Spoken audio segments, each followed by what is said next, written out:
നമസ്കാരം. അമൃതം രാമായണത്തിലേക്ക് സ്വാഗതം. രാമായണത്തിലെ ബാലകാണ്ഡത്തിലൂടെയും അയോധ്യാകാണ്ഡത്തിലൂടെയും കുറേയധികം കഥാപാത്രങ്ങൾ എന്ന് നമുക്ക് ചിന്തിക്കാൻ പറ്റുന്ന രീതിയിൽ ആ കഥാപാത്രങ്ങളുടെ ജീവിതം നമ്മുടെ ജീവിതവുമായി താരതമ്യപ്പെടുത്തുവാൻ സാധിക്കുകയും അതിലൂടെ രാമതത്വത്തെ മനസ്സിലാക്കി രാമായണം നമുക്ക് വേണ്ടി രചിച്ചതാണ് എന്ന് മനസ്സിലാക്കുകയും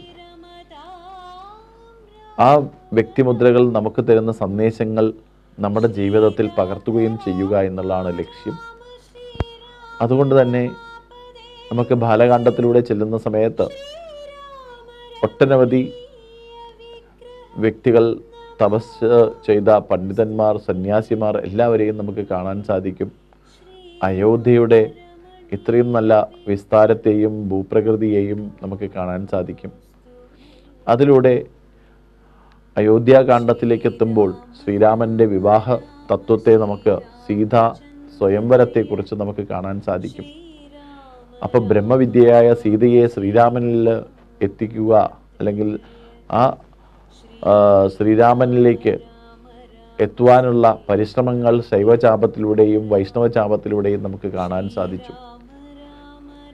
വസിഷ്ഠ മഹർഷിയും വിശ്വാമിത്ര മഹർഷിയും പരശുരാമനും നമുക്ക് കാണാൻ സാധിച്ചു. അങ്ങനെ ഒട്ടനവധി മഹാശ്രേഷ്ഠന്മാർ കുഞ്ഞായിരിക്കുമ്പോൾ തന്നെ എല്ലാ സന്ദേശങ്ങളും പകർന്നു കൊടുക്കുകയും എല്ലാം പഠിപ്പിക്കുകയും ചെയ്ത ഗുരു പരമ്പരയെ നമുക്ക് കാണാൻ സാധിക്കും. അപ്പം അതേപോലെ തന്നെയാണ് നമുക്ക് നോക്കിയാൽ നമ്മുടെ ജീവിതത്തിലുമെല്ലാം അക്ഷരാഭ്യാസങ്ങൾ കുറിച്ച്, അക്ഷരങ്ങൾ നമ്മളെ പഠിപ്പിച്ച് എഴുതിപ്പിച്ച് ചെയ്യുന്ന ഒട്ടനവധി ഗുരുക്കന്മാർ നമ്മുടെ ജീവിതത്തിൽ വന്നു പോകുന്നുണ്ട്. പക്ഷേ അവരെല്ലാം നമ്മൾ എത്രത്തോളം പ്രാധാന്യത്തോടു കൂടി ജീവിതത്തിൽ കൊണ്ടു നടക്കുന്നു എന്ന് പറയുമ്പോൾ വളരെയധികം വിരലിലെണ്ണാവുന്ന ആൾക്കാരാണ് അത് ചെയ്യുന്നത്. അപ്പോൾ ഇങ്ങനെയൊക്കെ നമ്മൾ നോക്കുന്ന സമയത്തെല്ലാം നമ്മുടെ ജീവിതത്തിൽ ആധ്യാത്മിക ഗ്രന്ഥങ്ങളുമായി എപ്പോഴും ചർച്ച ചെയ്യുവാനും പഠിക്കുവാനും അത് നമ്മുടെ സ്വത്വത്തെ ഉണർത്തുവാനും, അതായത് നമ്മുടെ പൈതൃകം എന്താണെന്ന് ഉണർത്തുവാനുമുള്ള കാര്യബോധം നമുക്കെല്ലാവർക്കും ഉണ്ടാവണം. അപ്പോൾ ഇവിടെ നോക്കിക്കഴിഞ്ഞാൽ അറിയാൻ സാധിക്കും, ശ്രീരാമചന്ദ്രൻ അയോധ്യയിലേക്ക് വന്നതിന് ശേഷം യുവരാജ പട്ടാഭിഷേകം നടത്താൻ തയ്യാറാവുന്ന ദശരഥനെയും അവിടെ നിന്നും കൈകേയി മാതാവിൻ്റെ വരം കൊണ്ട് വനവാസത്തിലേക്ക് പോകുന്ന ശ്രീരാമ ലക്ഷ്മണ സീതയും നമുക്ക് കാണാൻ സാധിക്കും. അവിടെ നിന്ന് ദാനധർമ്മങ്ങളെല്ലാം ചെയ്തു പോകുന്ന ശ്രീരാമചന്ദ്രനെ ഗുഹൻ സ്വീകരിക്കുന്നതായിട്ട് നമുക്ക് കാണാൻ സാധിക്കും. അവിടെ നിന്ന് കടത്തി അവിടെ നിന്നും ചിത്രകൂടത്തിൽ താമസിക്കുന്ന സീത രാമലക്ഷ്മണന്മാരെ നമുക്ക് കാണുന്നു. അവിടെ ഒട്ടനവധി ഋഷീശ്വരന്മാർ തപസ് ചെയ്യുന്ന ഭൂമിയായിട്ട് നമുക്ക് കാണാൻ സാധിച്ചു.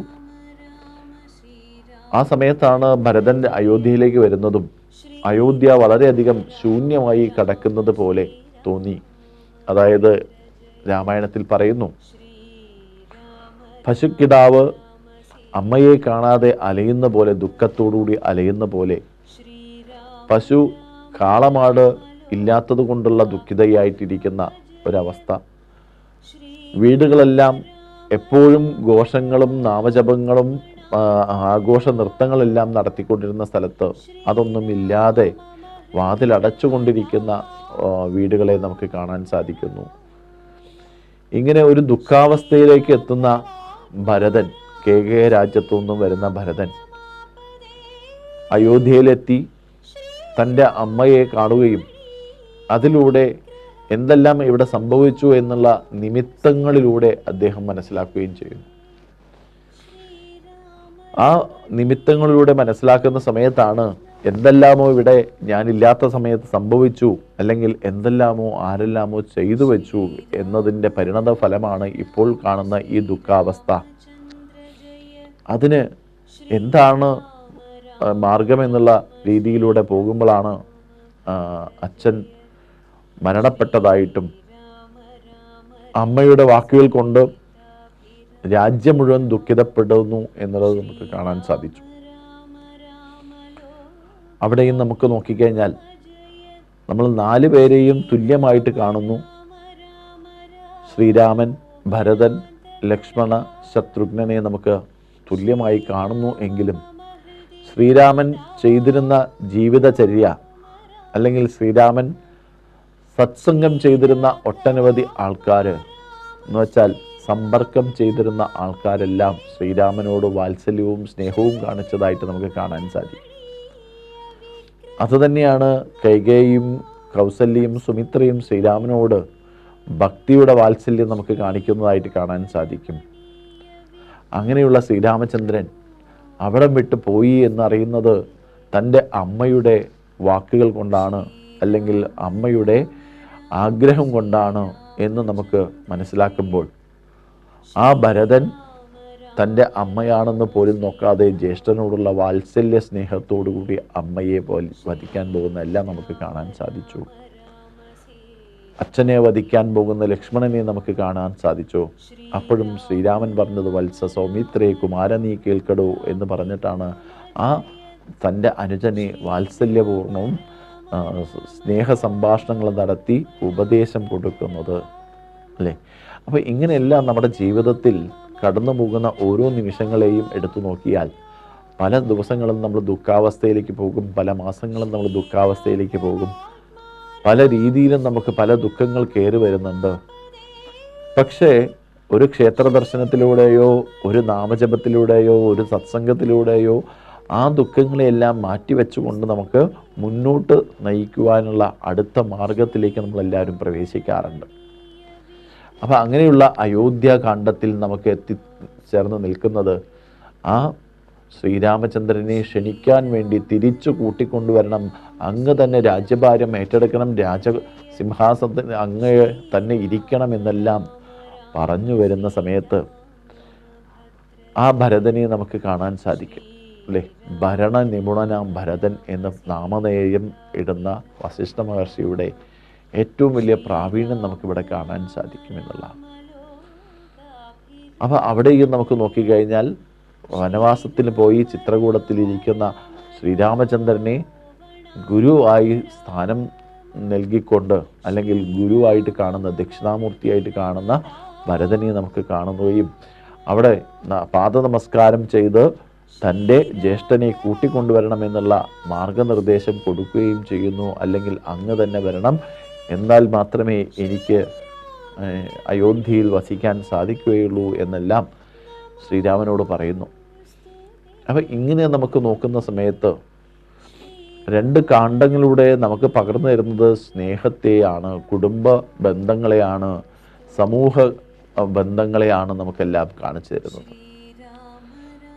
അപ്പം അങ്ങനെയുള്ള ശ്രീരാമചന്ദ്രൻ്റെ ജന്മം തന്നെ നമുക്ക് നോക്കിയാൽ കാണാൻ സാധിക്കും.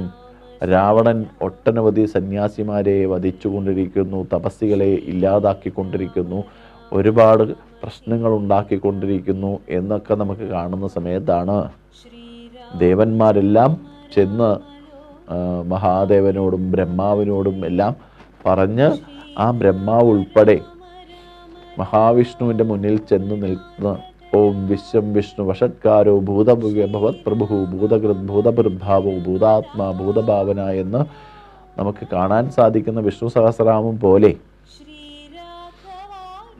പുരുഷ സൂക്തം ഓം സഹസ്രശീർഷ പുരുഷ സഹസ്രാക്ഷ സഹസ്രപാദ് സഭൂമിം വിശ്വതോ വക്ത്വ എന്ന് പുരുഷ സൂക്തം ജപിച്ചുകൊണ്ട് അദ്ദേഹത്തെ കർമ്മപന്ഥാവിലേക്ക് കൊണ്ടുവരുന്നു. അപ്പോൾ തന്നെ മഹാവിഷ്ണു പറയുന്നുണ്ട്, ഞാനിതാ ജന്മം എടുക്കാൻ പോകുകയാണ് എന്ന് പറഞ്ഞ് ഭൂമിയിലേക്ക് വന്ന് മനുഷ്യനായിട്ട് ജന്മം നൽകുന്നു. ദശരഥൻ്റെയും കൗസല്യാമാതാവിൻ്റെയും പുത്രനായിട്ട് ജന്മം വന്ന് അവിടെ നിന്നും താൻ ചെയ്യുന്ന പ്രവർത്തനങ്ങളെല്ലാം ശ്രേഷ്ഠമാക്കിയെടുക്കുവാൻ അദ്ദേഹത്തിൻ്റെ തപസ് കൊണ്ട് സാധിക്കുന്നു. അപ്പോൾ തുടക്കത്തിൽ നമ്മൾ പറഞ്ഞ വാൽമീകി രാമായണം പോലെ തപസ് എല്ലാവരുടെ ഉള്ളിലുമുണ്ട്. ആ തപസ്സിനെ ഉണർത്തുവാൻ രാമായണം നമുക്ക് ശക്തിപ്പെടുന്ന ഒരു ഗ്രന്ഥമാക്കിയെടുക്കാൻ നമുക്ക് സാധിക്കണം. തപസ്വാധ്യായ നിരതം തപസി വാഗ്വിതാംബരം എന്ന് നമുക്ക് ആദ്യ ശ്ലോകത്തിലൂടെ കാണിച്ചു തന്നു. അതിലൂടെ നമുക്ക് ഒട്ടനവധി ഗുണങ്ങളെ പ്രദാനം ചെയ്യുന്നു. ജിതക്രോധൻ എന്ന് നമുക്ക് ശ്രീരാമചന്ദ്രനെ പറയുന്നുണ്ട്. ക്രോധത്തെ വിജയിച്ചവനാണ് ജിതക്രോധനാണ്, ക്രോധമില്ലാത്തവനല്ല. അതായത് ഒരിക്കലും എന്ത് ചെയ്താലും ദേഷ്യം വരാത്തവനല്ല, ദേഷ്യത്തെ വിജയിച്ചവനാണ്. ആ ക്രോധത്തെ വിജയിച്ചവനായി മാറാൻ നമുക്ക് സാധിക്കണം. അപ്പോൾ അങ്ങനെയുള്ള ഗുണങ്ങളെ പ്രദാനം ചെയ്ത ശ്രീരാമചന്ദ്രൻ ഇപ്പോൾ നമുക്ക് എത്തിച്ചേർന്നിരിക്കുന്നത് അയോധ്യാകാന്ഡത്തിലൂടെ ചിത്രകൂടത്തിലാണ്. അവിടെ നിന്നും പറയുന്നുണ്ട്, അല്ലയോ ഭരത, നീ ഒട്ടനവധി രാജാക്കന്മാരെ കണ്ടു പഠിക്കണം നമ്മുടെ കുലത്തിൽ. അവർ നമ്മുടെ രാജ്യത്തെ ശ്രേഷ്ഠമാക്കി നിലനിർത്തിയിട്ടുണ്ട്. അതുപോലെ നീയും നിലനിർത്തണം. കാരണം ഞാൻ വരില്ല എന്ന് പറയുന്നത് അണുവിട തെറ്റാതെ അത് പാലിക്കുകയും ചെയ്യുമെന്ന് അറിയുന്ന ആളാണ് ഭരതൻ. പക്ഷേ തൻ്റെ അനുജൻ്റെ ദൗത്യം പരിപൂർണമായിട്ടും കാണണം. വെറുതെ ചെന്ന് വിളിച്ചതല്ല. ഇപ്പോൾ നമ്മൾ പറയാറില്ലേ, നമ്മളെ വീട്ടിലൊക്കെ ഒരാൾക്കാർ വരുന്ന സമയത്ത് അവർ വന്നു, സംസാരിച്ചു, കാര്യങ്ങളെല്ലാം ചർച്ച ചെയ്തു, എന്തിനാ വന്നത് എന്ന് വരെ പറഞ്ഞു. ബാക്കി നമ്മുടെ സമൂഹത്തിൻ്റെയും നമ്മുടെ കുടുംബത്തിൻ്റെയും ബാക്കി കുറ്റങ്ങളും പഴികളും എല്ലാം പറഞ്ഞതിന് ശേഷം അവരിറങ്ങുന്നു എന്ന് പറയുന്ന സമയത്ത് നമ്മുടെ വീട്ടിലെ ആളുകൾ എന്താ പറയുക, എന്നാൽ ചായ കുടിച്ചിട്ട് പോവാം അല്ലേ? പക്ഷേ നമ്മുടെ സംസ്കാരം ഇവിടെ പറയുന്നു, ആര് ആദ്യം നമ്മുടെ വീട്ടിലേക്ക് കയറി വന്നാലും അവർ അതിഥിയാണ്. പരിചയമുണ്ടാവാം, എല്ലാം ഉണ്ടാവാം, പക്ഷേ സമയം പോലും നോക്കാതെ ഏത് സമയത്താണോ വരുന്നത്, അല്ലെങ്കിൽ സമയം നേരത്തെ കൂട്ടി പറഞ്ഞുകൊണ്ട് ആ സമയത്ത് എത്തുന്ന ആൾക്കാരിൽ ഉപരിയായിട്ട് ആ തിഥി അറിയിക്കാതെ പോലും നമ്മുടെ വീട്ടിലേക്ക് വരുന്ന എല്ലാവരെയും നമുക്ക് കാണാൻ സാധിക്കുന്നു. അവരെ നമ്മൾ കൊണ്ടുവരുന്ന സമയത്ത് അവർക്ക് ആദ്യം ഒരു ഗ്ലാസ് വെള്ളം കൊടുത്തുകൊണ്ട് അവരുടെ മനസ്സും ശരീരവും തണുപ്പിക്കണമെന്ന് നമുക്ക് കാണിച്ചു തരുന്നു.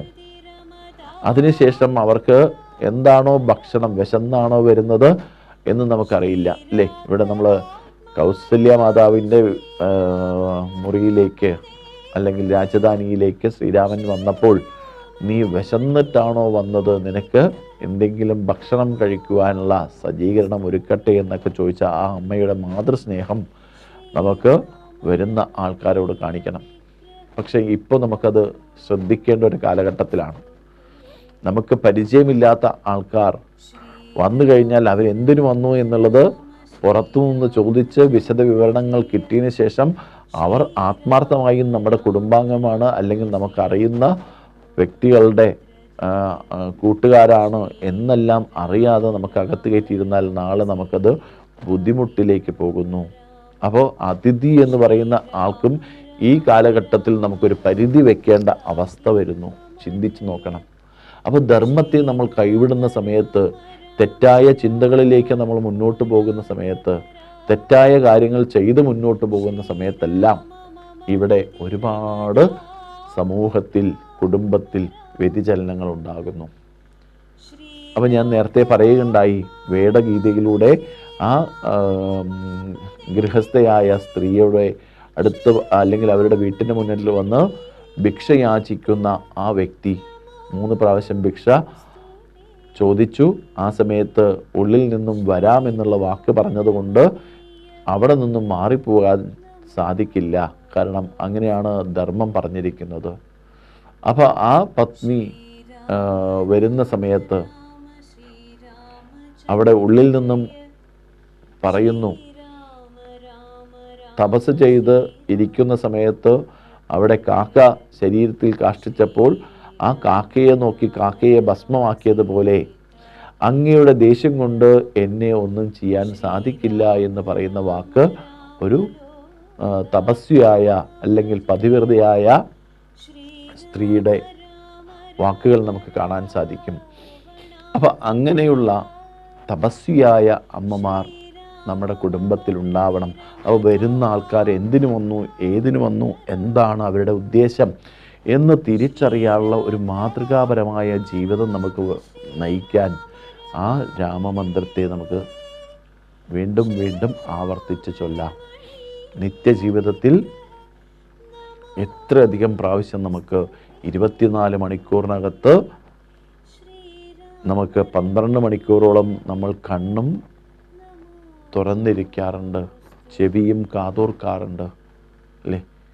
6 മണിക്കൂറോ 8 മണിക്കൂറോ നമുക്ക് ഉറങ്ങാൻ വേണ്ടി സമയം ചെലവാക്കാറുണ്ട്. ബാക്കി ഒട്ടനവധി പ്രാഥമിക കാര്യങ്ങൾ ചെയ്യാൻ വേണ്ടി നമ്മൾ മാറ്റിവെക്കാറുണ്ട്. പക്ഷെ എങ്കിലും നമുക്ക് 1 മണിക്കൂറോ അല്ലെങ്കിൽ 2 മണിക്കൂറോ അല്ലെങ്കിൽ നിത്യജീവിതത്തിൽ നമുക്ക് മനസ്സെപ്പോഴെല്ലാം സ്വതന്ത്രമാകുന്നുവോ, മനസ്സിൽ ഒരു കാര്യങ്ങളും ചിന്തിക്കാനില്ലയോ, അപ്പോഴെല്ലാം രാമമന്ത്രത്തെ ജപിക്കുവാൻ നമുക്ക് എല്ലാവർക്കും സാധിക്കുമാറാകണം.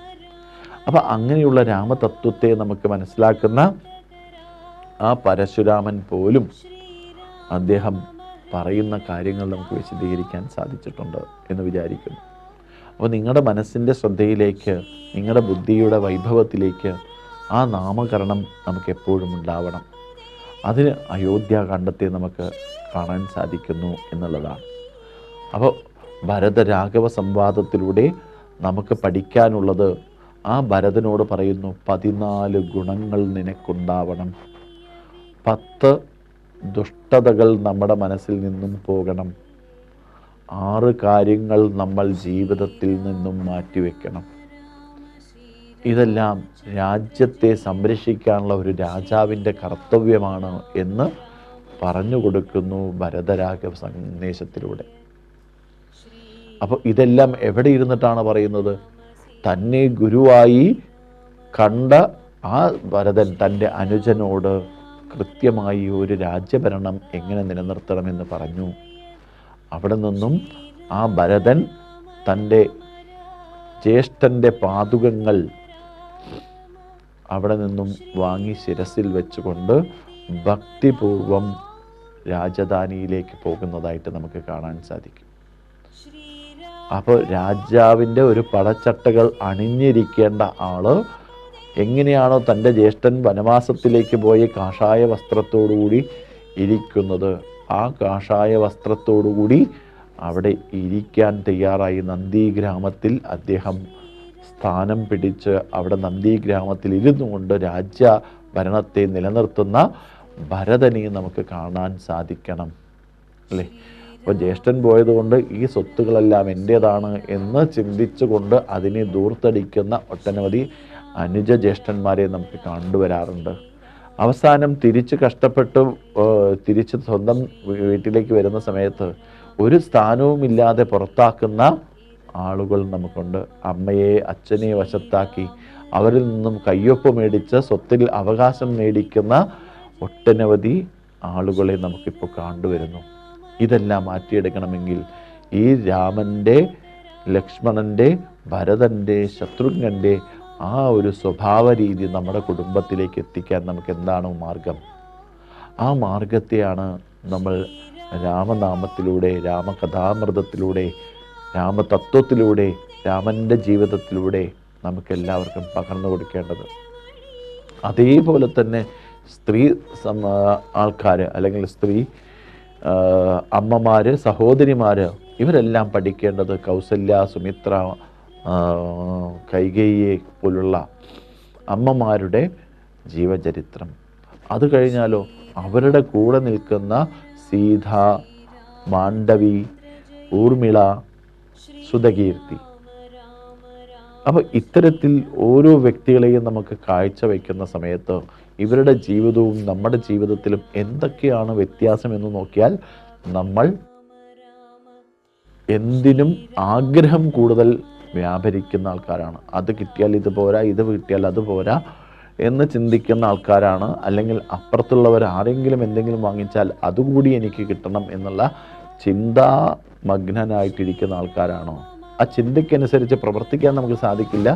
വെറുതെ കിട്ടുകയാണെങ്കിൽ, നമ്മൾ പണ്ടത്തെ ആൾക്കാർ പറയാറുണ്ട്, വെറുതെ കൊടുക്കുകയാണെന്ന് വെച്ചാലും വിഷം പോലും കഴിക്കുന്ന ആൾക്കാരുണ്ട് എന്നുള്ളത് അല്ലേ? വെറുതെ ഒരു വാക്കാണ് പറയുന്നതെങ്കിൽ നമ്മൾ ഇപ്പോൾ അത് തന്നെയാണ് നടക്കുന്നത്.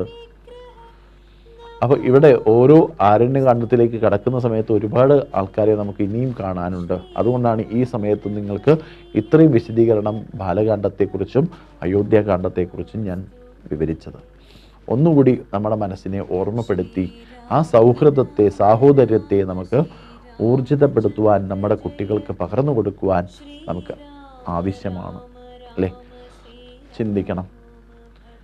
അപ്പോൾ നമ്മുടെ ചെറുപ്പം മുതൽ തന്നെ കുട്ടികൾക്ക് ജ്യേഷ്ഠൻ്റെ ആ ഒരു പാഠവും പറഞ്ഞു കൊടുക്കാനും അനുജൻ്റെ മഹത്വം ജ്യേഷ്ഠന് പകർന്നു കൊടുക്കാനും നമ്മൾ തന്നെ പരിശ്രമിച്ചേ മതിയാവും.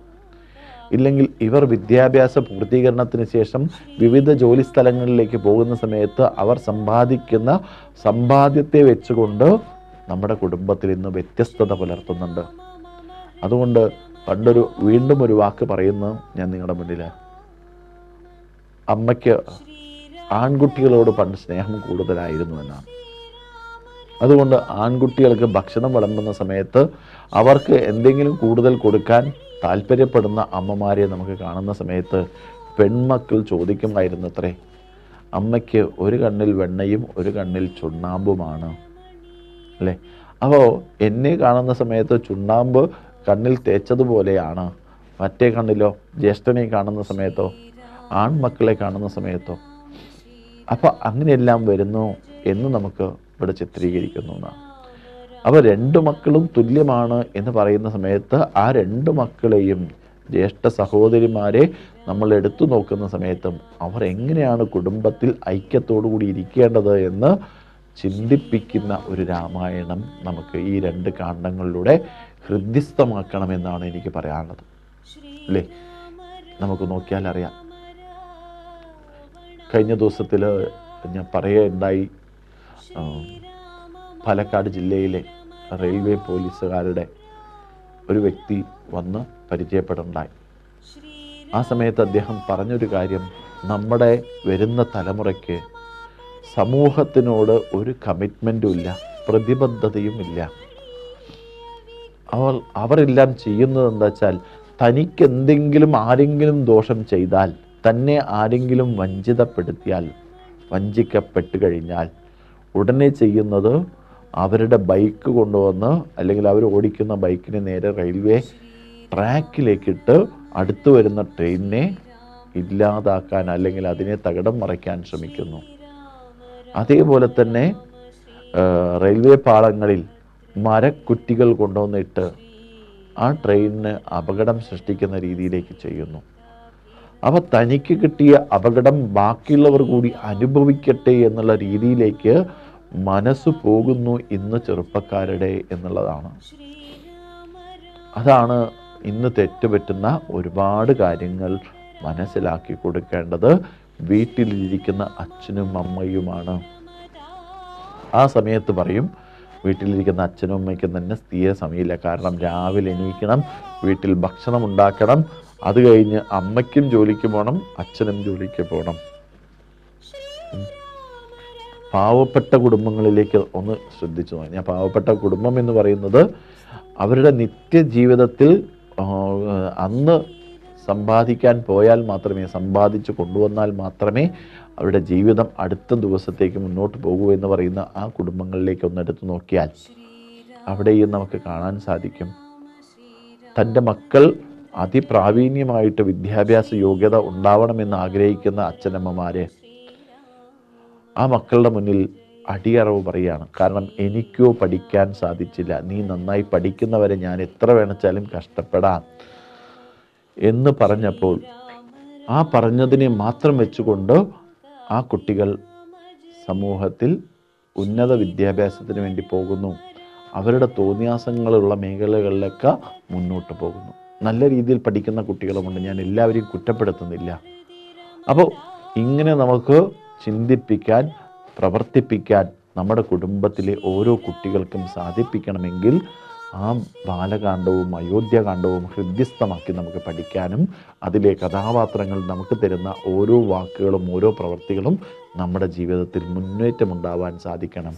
അതുകൊണ്ട് ഭരതരാഘവ സംവാദത്തെ നമുക്കൊന്ന് വ്യക്തമായി പഠിക്കാം എന്ന് മാത്രം പറയുന്നു. നമസ്കാരം.